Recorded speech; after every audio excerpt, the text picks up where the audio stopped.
Mesdames, Messieurs, bonjour. Merci d'écouter Radio Sénégal, il est 13h.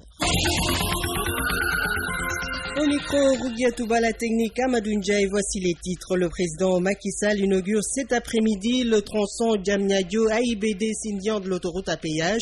L'État du Sénégal a investi 73 milliards de francs CFA dans la construction de ce tronçon de 35 km. Le COUD annonce l'ouverture partielle du campus social dès aujourd'hui. Une décision prise à l'issue d'une rencontre vendredi dernier entre le Centre des œuvres universitaires de Dakar et les représentants des étudiants. L'Observatoire national des lieux de privation de liberté recommande un renforcement des effectifs de la MAC de Sédhiou, un pénitencier où les conditions de détention sont jugées correctes. À suivre dans ce journal, les sports avec Benoît Badiane et la revue de presse signée Aaron Adjou.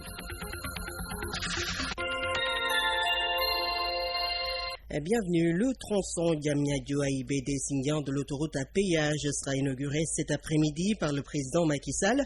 Long de 35 km, ce tronçon aura coûté à l'État du Sénégal 73 milliards de francs CFA. En prélude à la cérémonie de cet après-midi, la PIX a invité la presse sur les lieux. Visite guidée avec Aïssatou Sall. Une route toute neuve qui s'étend à perte de vue à partir du Centre international de conférence Abdou Diouf jusqu'à Sindian. Nous sommes sur la deuxième partie de l'autoroute à péage. Vous avez compris qu'on est passé par là où le président doit passer parce qu'on a pris plein de sens interdits. C'est pour que sa voiture puisse arriver ici. Voilà. Et maintenant, on va refaire le tour. Le président va repartir sur le lieu de... Là, on va à Sébikotane. La chargée de communication de la PIX, accompagnée d'un responsable des phages du Sénégal, nous explique le circuit du président. La différence qu'il y a, c'est qu'entre Diamniadio et AIBD, c'est le tronçon à PIX et phage. Voilà. De AIBD à Sindia, c'est le tronçon à Géroute. Donc, le président visite toute cette partie-là. Pour ce qui a été important, c'est qu'on puisse ouvrir à partir de... Selon Jacqueline Fatima Bokoum, il n'y aura pas de discours sur les deux premiers sites où s'arrête le chef de l'État. Ils auront des panneaux et ils vont parler au président pendant 3 minutes. D'accord? Il n'y aura pas de public, il n'y aura rien, il n'y aura que le président et encore les gens qui l'accompagnent. Dernière étape de cette inauguration, la gare de péage de Sébikotane. Les ouvriers sont au dernier réglage. Ici doit se tenir la cérémonie officielle. Et c'est là que le président va recevoir. Je crois qu'il y a 3 discours à peu près. C'est Gérard Sénac, AFD et le président de la République. Ici, on a privilégié parce qu'il y a un cachet de mobilisation, comme tu peux imaginer. Voilà, parce que toutes les communes sont traversées par l'autoroute. Donc les maires veulent amener. Voilà. Voilà.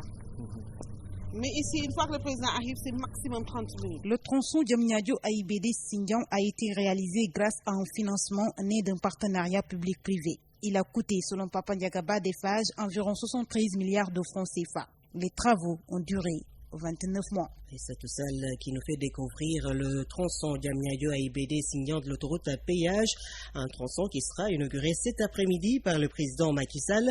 Une cérémonie à suivre en direct et en intégralité sur Radio Sénégal. En route pour Ziguinchor, où transporteurs et conducteurs de moto Jakarta font de bonnes affaires. Leurs recettes ont augmenté depuis la rentrée des classes. Les bus Tata et les motos Jakarta assurent le transport des élèves. En outre, les enseignants qui avaient choisi le transport comme travail de vacances quittent le secteur au grand bonheur des conducteurs de mototaxi. Le reportage de Mariama Pandadjalo. Avec cette ouverture des classes à Ziguinchor, les conducteurs de mototaxi soufflent un de soulagement pour plusieurs raisons. D'abord, la reprise des cours met fin à ce phénomène qui fait que, durant les vacances, beaucoup d'élèves et d'enseignants se convertissent en conducteurs de mototaxi. François Doudou Djemé, conducteur de mototaxi. Il y a des enseignants qui font taxi Jakarta. Mais maintenant, puisque l'école est ouverte, ils ont repris les classes. Moins de Jakarta, parce qu'il y a des élèves qui reprennent les classes. Ça arrange les Jakarta mal. Autre chose qui rend heureux les conducteurs de mototaxi, durant l'année scolaire, la clientèle augmente, surtout avec les abonnés. François Doudou Djemé. Les élèves sont là, tu t'élèves à 6 h du matin, puis il y aura beaucoup de clients qui vont amener les élèves à l'école. Bon, il y a aussi des abonnements. De son côté, le transport urbain voit son chiffre d'affaires en hausse à cause des élèves et étudiants. Ousmane Gassama, chauffeur de bus Tata, trouvé au rond-point Aline Sitoé Diatta. Avec l'ouverture des classes, nous avons constaté un changement par rapport aux grandes vacances. Comme le dit l'adage, c'est le bonheur des uns qui fait le malheur des autres. Certains parents souffrent à cause du coût du transport. Touti Gassama, la cinquantaine presque acquise, vit la situation. Je me débrouille pour amener mes enfants à l'école et payer payer la scolarité. Je paye 600 francs par jour pour le déplacement, mais je ne regrette pas. C'est pour l'avenir. Ziguinchor, Mariama Penda Diallo, Radio Sénégal. Le garde des Sceaux, maître Sidiki Kaba, tient une conférence de presse cet après-midi à 15h au ministère de la Justice et se prononcera sur les déclarations de démission de la CPI par le Burundi et l'Afrique du Sud. À titre de président de l'Assemblée des États partis au statut de Rome de la CPI, le ministre de la Justice va également évoquer les relations entre les pays africains et l'institution judiciaire internationale. L'Observatoire national des lieux de privation de liberté recommande un renforcement des effectifs de la de Sédhiou. En visite dans cette maison d'arrêt et de correction, l'Observatoire a jugé les conditions de détention correctes. Il a également présenté aux autorités locales 6 missions au cours d'un CRD spécial. Le compte-rendu de Mamadou Kanté. C'est par un comité régional de développement spécial de sensibilisation et d'information sur les missions et prérogatives qu'a débuté cette visite de travail de l'Observatoire national des lieux de privation de liberté à Sédhiou. Yassine Fall est le secrétaire général de l'Observatoire. L'Observateur national des lieux de privation de liberté, chargé par un système de visite régulier ou inopiné de visiter à tout moment tous les lieux de privation de liberté sur le territoire de la République ou sous sa juridiction afin de veiller au respect des droits fondamentaux des personnes privées de liberté. Si dans les autres maisons d'arrêt et de correction l'on se plaint des conditions de détention des détenus, le constat est différent à Sédhiou, selon Yassine Fall. Pour une capacité d'accueil de 60 personnes, la MAC est actuellement à 68. Ce n'est pas méchant. En ce qui concerne aussi les conditions générales d'existence des détenus, elles sont bonnes. L'hygiène y est, ça change un peu des autres prisons où on a été obligé de boucher nos nez pour ce qui est de l'alimentation et de la santé aussi. Quand même, il y a une très bonne tenue. Parlant des conditions de travail des agents pénitentiaires, l'Observatoire national préconise l'entente entre détenus et gardiens dépend foncièrement aussi des conditions de travail de la dernière catégorie citée. Le principal souhait, c'est le renforcement des effectifs et aussi, disons, le renforcement des capacités. RTS Sédhiou, Mamadou Kanté. À l'écoute de Radio Sénégal, il est 13h07.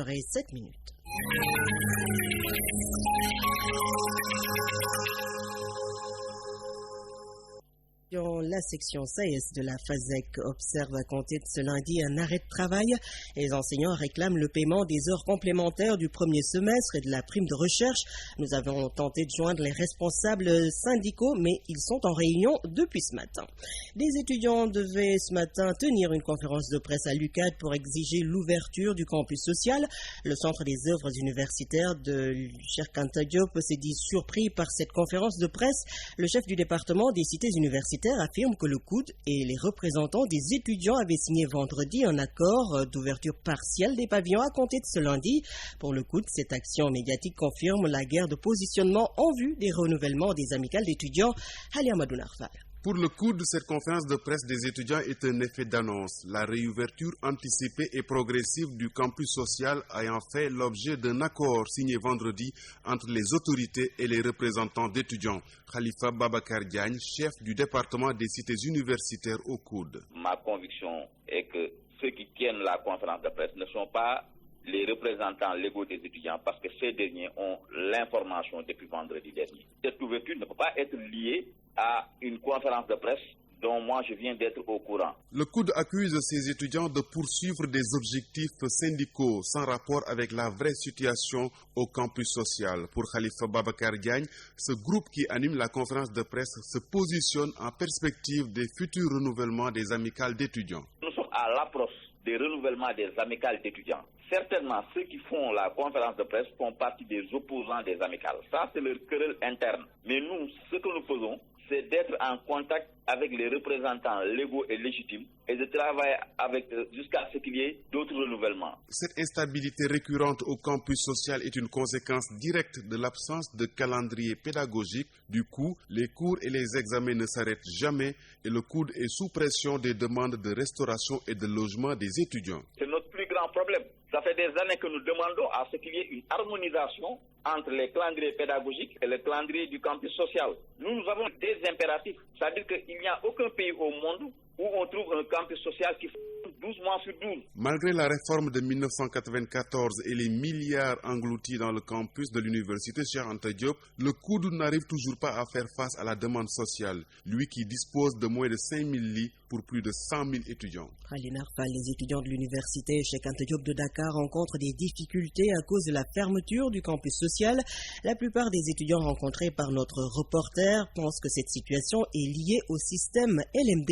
Le reportage de Gurgay Sissé. Un mur de clôture imposant qui a une hauteur de plus de 2 mètres, des lampes. J'annonçais le reportage de Gurgay Sissé à l'université Cheikh Anta Diop de Dakar. À l'UCAD, les étudiants font face à des difficultés à cause de la fermeture du campus social. La plupart des étudiants rencontrés par notre reporter estiment que cette situation est justement liée à l'application du système LMD. Nous reviendrons sur ce reportage dans nos prochaines éditions. À Djeddah Thiaroye-Kao, le bassin de rétention est clôturé, donc sécurisé.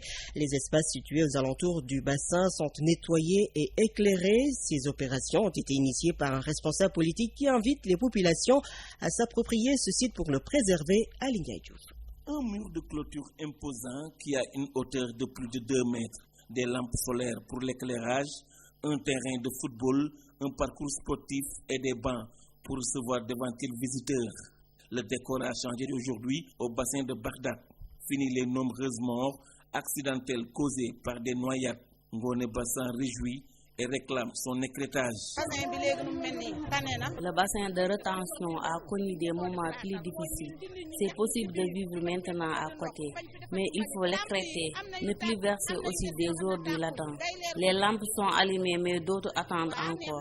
Les noyades étaient fréquentes avant la clôture, mais aujourd'hui, c'est un vieux souvenir. Modiba est le délégué de quartier. Pour lui, l'assainissement et l'accessibilité sont des priorités dans cette zone. On remercie le grand Dieu, c'est beau de vivre maintenant ici, mais on réclame un lotissement car les eaux sont bloquées dans les quartiers. La zone est inaccessible. Tout le monde s'engage pour développer la localité, c'est le slogan lancé par l'initiateur de l'investissement humain, Omar Sow, membre de la coordination des cadres de l'APR de Djeddah Thiaroye-Kao. L'idée aujourd'hui pour nous, c'est de dire qu'il faut que les populations s'approprient ces infrastructures, ces édifices-là, pour les préserver, pour en jouir, permettre à leurs jeunes frères d'en jouir et autres d'en jouir. Nous avons pour ambition de faire en sorte que ce projet-là, qui est né dans la commune de Djeddah Thiaroye-Kao, soit un projet qui devient départemental, qui devient national. Le concept, c'est des comités de veille opérationnelle des réalisations du président de la République. D'autres quartiers, comme Léona, Messere et Aïnouman, ont été visités aussi par les différents groupes. RTS banlieue, à Linguaï Diouf. L'amicale des cadres de la RTS a élu son président ce week-end à Sali.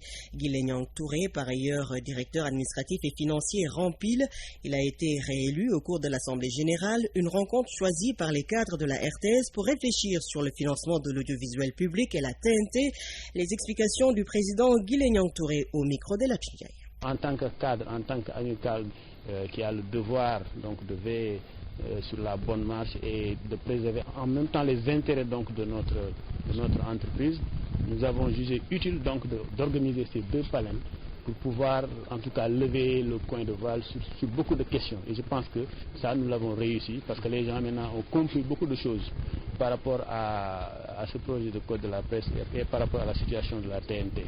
Il y a aussi donc une question très importante qui a été donc posée par même les autorités elles-mêmes, c'est-à-dire la question du financement, parce qu'avec ce code de la presse-là, je pense que ce qui est le plus important pour nous, presse en tout cas publique, c'est faire en sorte que les sociétés audiovisuelles qui ont la mission de service public soient financées, même si ce n'est pas à 100% d'une manière vraiment conséquente.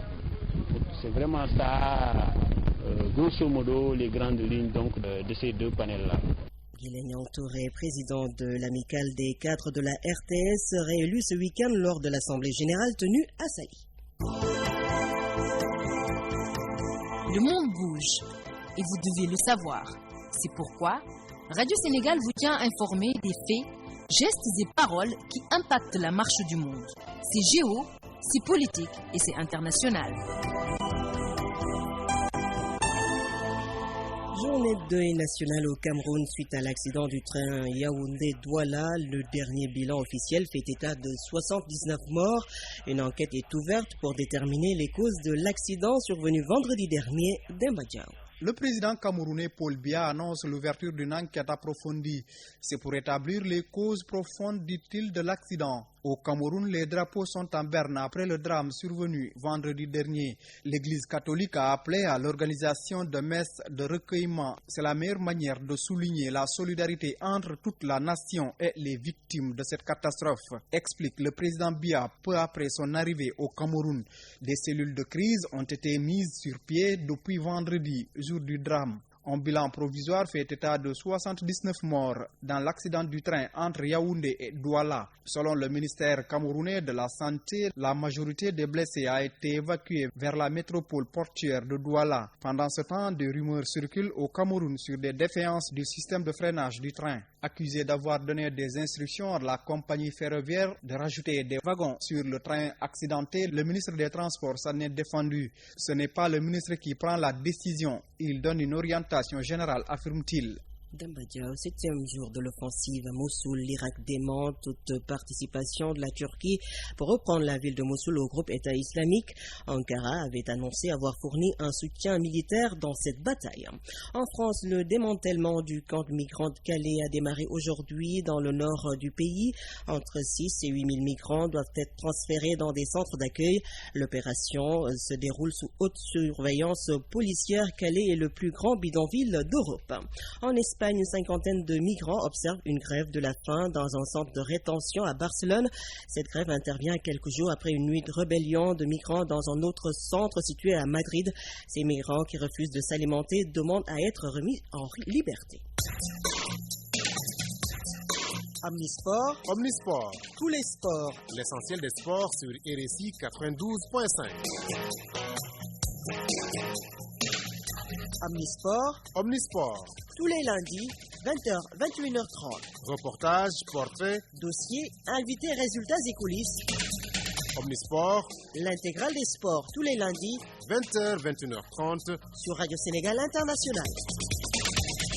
13h17 de l'actualité sportive, c'est avec Benoît Bayan, bonjour. Bonjour Guetouba. Football Sénégal dans le groupe B de la CAN des moins de 20 ans, Zambie 2017 et c'est en compagnie du Soudan, du Cameroun et de l'Afrique du Sud. C'est le verdict du tirage au sort effectué ce matin au Caire en Égypte, siège de la Confédération africaine de football. Les Lionceaux du Sénégal, vice-champion d'Afrique en titre, croiseront surtout le Soudan qui a éliminé le Nigeria, détenteur du trophée.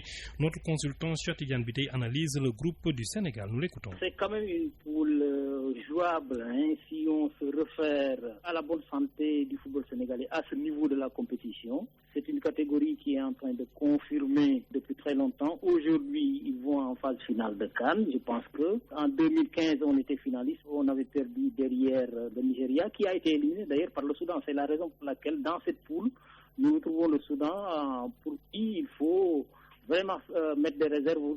Retenir que c'est une bonne équipe, c'est un pays qui est en train en tout cas de faire son retard à ce niveau de la catégorie. Maintenant, il reste à considérer que c'est une poule où le Sénégal normalement devra pouvoir s'en sortir avec au moins l'une des deux places parce que c'est vrai que le Cameroun est là-dedans, l'Afrique du Sud est en régulière aussi à ce niveau de la compétition. Je crois que si on retient en tout cas toutes les éditions qui se sont passées, le Sénégal devrait normalement gagner au moins une place au pire. Et quelle est l'équipe que vous craignez le plus dans cette poule du Sénégal? Forcément, il faut aller avec le principe de la régularité qui explique que l'Afrique du Sud étant très régulière, mais qui n'est pas très très convaincante à ce niveau de la catégorie. Le Cameroun également de la même manière. Je pense qu'il faut surtout se méfier du Soudan qui a éliminé le Nigeria, qui a été champion d'Afrique récemment. Voilà, c'était notre consultant en football, cher Tidiane Vité, qui revenait sur la composition de la poule du Sénégal pour la Coupe d'Afrique des Nations des moins de 20 ans. La poule B, le Sénégal qui est en compagnie du Cameroun, du Soudan et de l'Afrique du Sud. Dans la poule A, on retrouve la Zambie, pays organisateur, la Guinée, le Mali et l'Égypte. Le Nigeria, champion d'Afrique en titre des moins de 20 ans, sera le grand absent au tournoi prévu du 26 février au 12 mars 2017. La CAF a également procédé ce matin au tirage au sort de la CAN des moins de 17 ans. Le Sénégal éliminé ne sera pas de la partie. Élimination confirmée par l'instance après le recours rejeté pour fraude sur l'âge d'un joueur guinéen introduit, on le rappelle, par la Fédération sénégalaise de football. À suivre donc dans le groupe A, Madagascar, pays organisateur, la Guinée, le Cameroun et le Ghana. Dans le groupe B, le Mali, champion en titre, le Congo, l'Angola et le Niger. La 12e édition de la CAN des moins de 17 ans est prévue en avril 2017 et sera qualificative au mondial en Inde en octobre, toujours en 2017. Les nouvelles lois du football expliquées par l'ancien arbitre international sénégalais. Il s'agit de Badara Diatta qui s'est prononcé sur cette modification dans les lois du jeu à Goudomp où il supervisait l'examen spécial dédié aux 42 candidats arbitres de ce département du moins, refoulé à la session organisée par la Commission centrale des arbitres à Sédhiou. Les propos de Badara Diatta ont été recueillis par Malamine Camara. Voilà, Badara Diatta que nous retrouverons sans doute. Badara Diatta, c'est l'ancien arbitre international du Sénégal. Ces propos que nous écoutons au micro de Malamine Camara. Cette histoire de double sanction, pour certains, cela a été un peu encadré dans la loi. Mais toujours est-il que la faute qu'un défenseur commet qui est en position de dernier défenseur, elle est toujours là. Mais maintenant, on enlève la sanction disciplinaire, donc le carton rouge, quand la faute est commise si le joueur va pour jouer le ballon. Donc, fait un tacle, il rate le tacle, il atteint l'attaquant.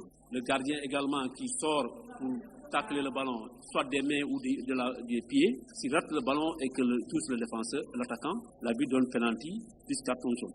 Mais le carton rouge demeure dans les cas où, si le joueur en position d'avant-dernier défenseur ou dernier défenseur commet une faute en tirant le joueur, donc par le maillot, tirage de maillot, en bousculant ou en le poussant. Dans ce cas, si l'arbitre donne carton rouge dans la penalty dans la surface, donc penalty, il est accompagné d'un carton rouge. Donc vous voyez bien que d'aucuns disent que la double sanction est enlevée, mais en réalité elle est là. Elle a été enlevée dans certains cas, comme je viens de. Voilà, c'était Badara Diatta, l'ancien arbitre international de football qui revient sur la double sanction qui n'est pas en réalité supprimée. Précision de Badara Diatta qui présidait donc à Goudomp une session de formation Rouguetou. Aubameyang parmi les 30 nominés pour le Ballon d'Or France Football 2016. L'attaquant international gabonais de Dortmund fait partie des 5 premiers noms dévoilés ce matin sur le site du quotidien sportif français. Pierre-Emerick Aubameyang, meilleur joueur africain 2015, est nominé avec Cristiano Ronaldo, Gianluigi Buffon, Gonzalo Higuaín, Gareth Bale, Antoine Griezmann, Diego Godin, Kevin De Bruyne, Paulo Dybala et Sergio Aguero. 5 autres noms seront connus d'ici quelques heures. Il faut rappeler que les noms sont en effet dévoilés chaque 2 heures depuis ce matin par ordre alphabétique en attendant les autres noms qui seront dévoilés dans la journée. Rappelons que le tenant du titre est Lionel Messi qui se partage le trophée avec Cristiano Ronaldo depuis 2008. Volleyball avec les Lioncelles du Sénégal qui se font encore battre au championnat d'Afrique des moins de 23 ans à Nairobi au Kenya. Elles viennent de s'incliner devant les Botswanaises au tie-break par 13-7 à 15. C'était donc ce matin. Hier, elles ont perdu face au Rwanda pour leur première sortie.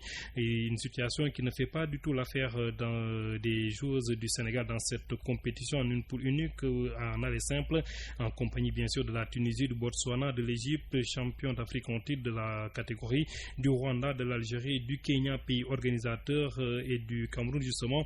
Le Kenya sera l'adversaire des Lioncelles demain. Il faut rappeler que le vainqueur et le finaliste seront qualifiés pour le mondial 2017 des moins de 23 ans en Slovénie, prévu au mois de septembre. Et c'était les sports avec Benoît Badian. Merci.